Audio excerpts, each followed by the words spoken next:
Inside র ভারতীয় গুপ্তচর সংস্থার অজানা অধ্যায় অশোকা রায়না মূল অশোকা রায়না অনুবাদ ও সম্পাদনা আবুরুদ বাংলাদেশ ডিফেন্স জার্নাল পাবলিশিং প্রকাশক AR Mohammad Shahidul Islam আবুরুদ Bangladesh defence journal publishing প্রথম সংস্করণ ৭ নভেম্বর ১৯৯৩ প্রচ্ছদ এম হামিদুল হক মানিক উৎসর্গ আমার নানি মরহুমা আসিয়া খানম যিনি আমাকে লালন পালন করেছেন আমৃত্য সুখে দুঃখে পাশে দাঁড়িয়েছেন তার পুণ্য স্মৃতির উদ্দেশ্যে চতুর্থ সংস্করণের কথা পৃথিবীর প্রতিটি দেশেরই গুপ্তচর সংস্থা থাকে কিন্তু এর খুব কমই আন্তর্জাতিক পরিমণ্ডলে বিচরণের ক্ষমতা রাখে আবার তার মধ্যে হাতে গোনা কোটি সংস্থা সফলতার সাথে অপারেশন পরিচালনার রেকর্ড গড়তে পারে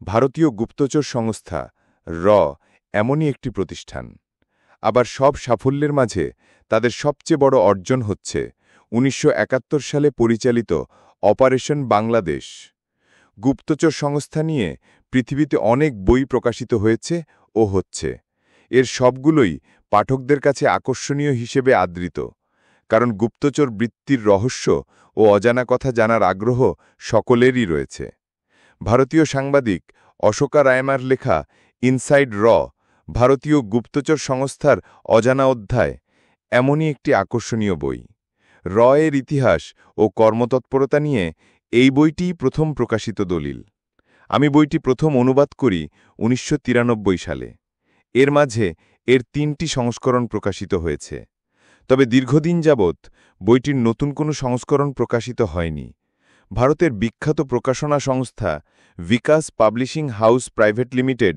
ইংরেজিতে বইটি প্রথম ১৯৮১ সালে প্রকাশ করে এটি র নিয়ে লিখিত প্রথম বই যাতে ১৯৭১ সালে বাংলাদেশের স্বাধীনতা যুদ্ধে র এর ভূমিকা ছাড়াও সিকিমের ভারতভুক্তকরণ সম্পর্কিত প্রামাণিক দলিল উপস্থাপন করা হয় সাংবাদিকতায় যোগ দেওয়ার পর আমি বিকাশ পাবলিশিং হাউস প্রাইভেট লিমিটেড থেকে অনুমোদন নিয়ে বইটির বাংলা সংস্করণ প্রকাশ করি চলতি সংস্করণে ভাষাগত বেশ কিছু সম্পাদনা করা হয়েছে এছাড়া র এর নতুন সাংগঠনিক ছক গুপ্তচর বৃত্তির বৃত্তসহ বেশ কিছু গুরুত্বপূর্ণ ছবি সংযুক্ত করা হয়েছে ওই সংস্থার পরিচালিত তৎপরতার দলিল হিসেবে আশা করি গুপ্তচর বৃত্তির রহস্যময়তায় অনুরক্ত পাঠক ছাড়াও ইতিহাস সচেতন পাঠকের কাছে বইটি আদৃত হবে আল্লাহ হাফেজ আবুরুশ ঢাকা ১ ফেব্রুয়ারি ২০১৪ অনুবাদকের অনুস্মৃতি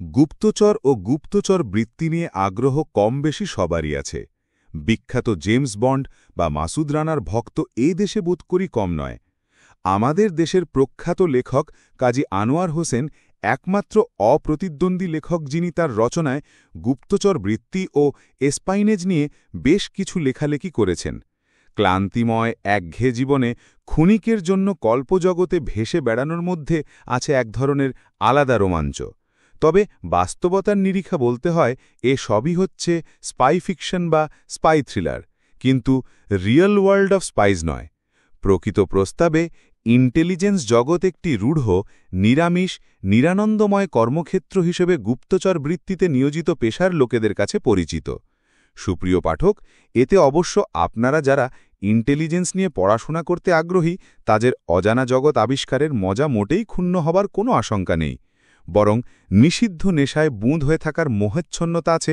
পুরোপুরি আধুনিক গুপ্তচর বৃত্তি অত্যন্ত ব্যাপক পরিসরে পরিচালিত হয় এর প্রকৃত ধরন ঘটনা সংগঠনের সময় বোঝা বা জানা না গেলেও পরবর্তীতে ধীরে ধীরে তা আলোর মুখ দেখে এ বইটির ক্ষেত্রেও এ কথাটি সর্বাংশে প্রযোজ্য আজ থেকে ২০ বছর আগে সিকিম নিয়ে ভারতীয় গুপ্তচর সংস্থা গৃহীত পদক্ষেপ ভারত অস্বীকার করলেও এখন নিজেরাই তা প্রকাশ করছে আসলে ইন্টেলিজেন্সে আজ যা মিথ্যে তা কাল সত্য কিন্তু ততদিনে অপারেশন ইজ ওভার আমি অশোকা রায়নার লেখা inside RAW the story of India's secret service বইটি প্রথম পড়ি ১৯৮৫ সালে তখন বইটি আমার অনুসন্ধিসু মনকে দারুণভাবে আলোড়িত করলেও সামরিক বাহিনীতে কর্মরত থাকায় অনুবাদ কাজে অগ্রসর হতে পারিনি পরবর্তীতে যখন হঠাৎ করে স্বাস্থ্যগত কারণে অবসর গ্রহণ করি, তখন আমার ঘনিষ্ঠ বন্ধু রংপুর শাখা ছাত্রমৈত্রীর প্রাক্তন নেতা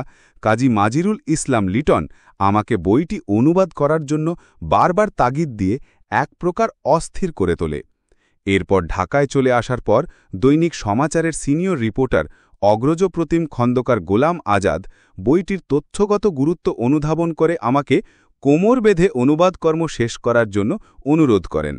বলতে গেলে ওনার ব্যক্তিগত উৎসাহে অসুস্থ শরীর নিয়ে আমি আরাধ্য কাজ শেষ করতে বাধ্য হই। এদিকে আমি ব্যক্তিগতভাবে চিন্তিত ছিলাম যে এরূপ একটি স্পর্শকাতর বইয়ের ক্ষেত্রে সংশ্লিষ্ট ভারতীয় প্রকাশনা সংস্থা বিকাশ পাবলিশিং হাউস অনুবাদের অনুমতি প্রদান করবেন কিনা, কারণ বইটিতে প্রকাশিত অনেক তথ্য ও ঘটনা ভারতীয়, বিশেষ করে রয়ের স্বার্থের কিছুটা হলেও পরিপন্থী।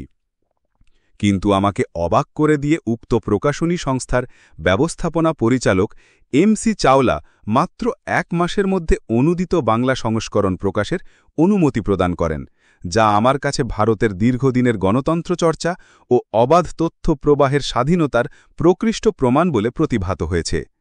এরপর আর বাধা কোথায়? প্রকাশক খোঁজার কষ্টটুকু আমাকে করতে হয়নি, কারণ আমার ক্যাডেট কলেজের সহপাঠী বিশিষ্ট প্রকাশনী সংস্থা মিলার্স প্রকাশনীর স্বত্বাধিকারী তারিক হাসান তো গত কমাস হল এক পায়ে খাড়া হয়েই আছে, তাই দিনক্ষণ ঠিক করে মাঠে নেমে পড়তে ওর একটুও দেরি হয়নি। আমাদের দেশের সম্পর্কিত প্রচুর লেখালেখি হয়েছে ও হচ্ছে, এবং এ ধরনের সব লেখাতেই রয়ের বিভিন্ন কার্যক্রম বা সংশ্লিষ্টতার প্রমাণ উপস্থাপনের চেষ্টা করা হয়ে থাকে, যা সত্য হলেও অনেকে তাদের নিজস্ব মতাদর্শগত কারণে সত্য বলে স্বীকার করতে দ্বিধাবোধ করেন। আমার এই বইটি অনুবাদ করার মূল উদ্দেশ্য হচ্ছে উক্ত মতাদর্শীদের কাছে ভারতীয় লেখকের স্বীকারোক্তি পৌঁছে দেওয়া, যেন তারা কোনো অজুহাতে বলতে না পারেন যে এসব ভারতীয় লেখকের লেখা ঢাহা মিথ্যে বা স্রেফ গালগপ্প। যেহেতু মূল বইটি ভারতীয় লেখকের লেখা, তাই তথ্যগত সত্যাসত্য প্রমাণের দায়-দায়িত্ব লেখকের কাছেই রয়ে গেছে। এখানে আমার নিজস্ব কোনো মতামত প্রতিফলিত হয়নি ও সে সুযোগও আমার ছিল না। শেষে আপনাদের কাছে আমার একটু প্রয়োজনীয় সাফাই গাইবার আছে, আর তা হল আমি কোনো বিশেষ রাজনৈতিক দলের সঙ্গে সম্পৃক্ত নই, যদিও কোনো একটি রাজনৈতিক মতাদর্শের প্রতি আমি আকৃষ্ট এবং ভোটের সময় সেই দলের প্রতীকেই সিল ছাপ্পর মেরে থাকি, এবং কারো পুণ্যস্মৃতি, তা বঙ্গবন্ধু শেখ মুজিবের হোক বা শহীদ জিয়ারই হোক, সেখানে আঘাত দেবার উদ্দেশ্যে আমি এই বইটি অনুবাদ করিনি, এবং এটা সকল মতাদর্শের সচেতন পাঠকের জন্য অনুদিত হয়েছে। সুতরাং আসুন একবার অন্তত গুপ্তচর বৃত্তির চোরাগলিতে হারিয়ে যাবার চেষ্টা করি। আবু রুশ, 23 কার্তিক 1400 বাংলা, 7 নভেম্বর 1993 ইংরাজি, ঢাকা। মুখবন্ধ। লেখকের কথকথা। পৃথিবীর অন্য কোনো সংস্থা, ভারতের মন্ত্রিপরিষদ সচিবালয়ের অধীন বৈদেশিক গুপ্তচর সংস্থা রিসার্চ অ্যান্ড অ্যানালিসিস উইং অর্থাৎ রয়ের মতো মাত্র 12 বছর সময়কালের মধ্যে এত শোরগোল ও সমালোচনার ঝড় তুলতে পারেনি। জনগণের নিকট সিনেমা, বইপত্র, পত্রপত্রিকা, রিপোর্টের মাধ্যমে বন্যার ন্যায় ক্রমাগত প্রবাহমান বিকৃত তথ্যের উপস্থাপনা, ইন্টেলিজেন্স জগতের অর্থহীন অপভাষা প্রয়োগে তাদের মনে একটি বিকৃত চিত্রের প্রতিস্থাপন ঘটায়। প্রকৃত সত্যের পরিবর্তে অজ্ঞানতার বিভিন্ন স্তর সাধারণ জনগণের নিকট উপস্থাপন করা হয়। সাধারণের মনে এই ধারণা জন্মে যে রয়ের ঝুলিতে সাফল্যের তুলনায় ব্যর্থতার সঞ্চয় বেশি। যে কোনো সরকার, এমনকি আমাদের সরকারও সাফল্যের তুলনায় অধিক ব্যর্থতার বোঝা বহনকারী এমন কোনো প্রচুর ব্যয়সাপেক্ষ সংস্থাকে দীর্ঘদিন পুষতে পারেন না। রয়ে কর্মরত ব্যক্তিবর্গ, যারা গুপ্তচর হিসেবে পরিচিত, তারা প্রতিবাদের কোনো বিশেষ সুযোগ না থাকায় মুখে কুলু পেটে থাকতে বাধ্য হন। এটা অত্যন্ত আশ্চর্যের ব্যাপার যে কোথাও যখন বিরোধী প্রচারণা মাথাচাড়া দিয়ে ওঠে, তখন সরকার পর্যন্ত অনুরূপ চুপচাপ থাকার নীতি অবলম্বন করেন।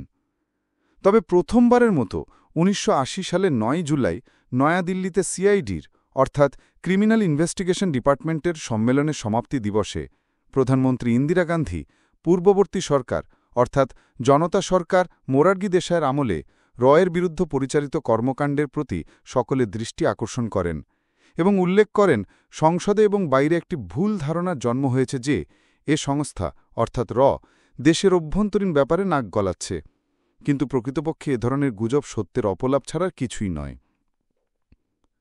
গুপ্তচরবৃত্তি সংক্রান্ত কোনো বই লেখার জন্য বিভিন্ন উৎস বা সূত্রের প্রয়োজন হয়, কিন্তু এ বিষয়টি স্বতন্ত্র বৈশিষ্ট্যের কারণে দালিলিক তথ্য প্রমাণ গ্রন্থকারের নিকট হয়তো খুবই অল্প মাত্রায় বা একেবারেই সহজলভ্য হয় না। তবে সংবেদনশীল সংবাদ প্রতিবেদন এবং জনসমালোচনার পরিপ্রেক্ষিতে রয় কর্মরত পূর্বে কাজ করেছেন এমন অনেকে এ ব্যাপারে গভীরভাবে চিন্তান্বিত ছিলেন এবং তাদের কর্মকালীন অনেক বিবরণ প্রকাশ করতে আগ্রহান্বিত হন। এর ফলে আমি তাদের অনেককে কথা বলার মতো পরিস্থিতিতে পেয়ে যাই। এখানে আমি দ্ব্যর্থ কণ্ঠে বলতে চাই যে রয় কর্মরত কোনো ব্যক্তি আমার বইটির কোনো তথ্যে বা ঘটনায় সরাসরি অনুমোদন দেননি, বা তাদের কেউ পরোক্ষভাবে বা ইঙ্গিত বইটি লেখায় উদ্বুদ্ধ করেননি।